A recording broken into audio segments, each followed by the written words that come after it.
All right, I'm going to briefly touch on organizing and moving layers.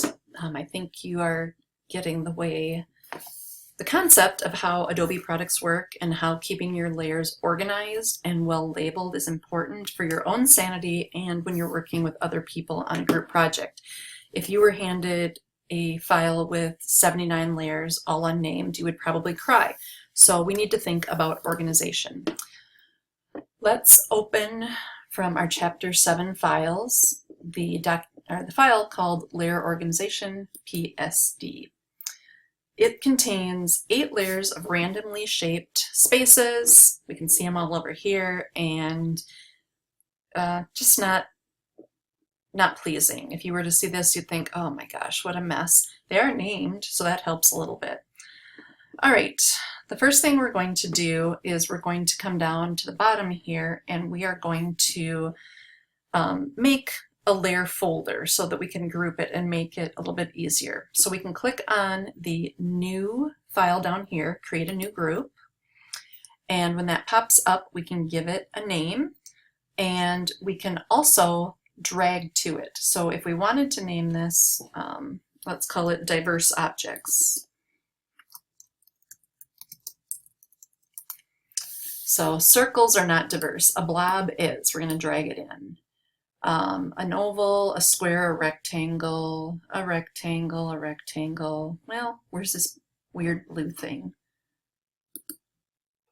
I guess that's the only one that's kind of weird. The rest of these, if we wanted to, I'm just going to rearrange them a little bit like this. We can also add them by selecting the layers. So all of the rest of them, I'm just going to shift select. So with all of those selected, I can click on the same icon, create a new group, and it's already inside there. They're already put inside that group, and all we need to do is name it, and we could maybe say geometric objects. So if you were, if you were to get this file versus the one we saw with all the different names in it, this already seems more organized. Whether it's kind of an illusion or not, it does seem more organized. We already talked about linking layers.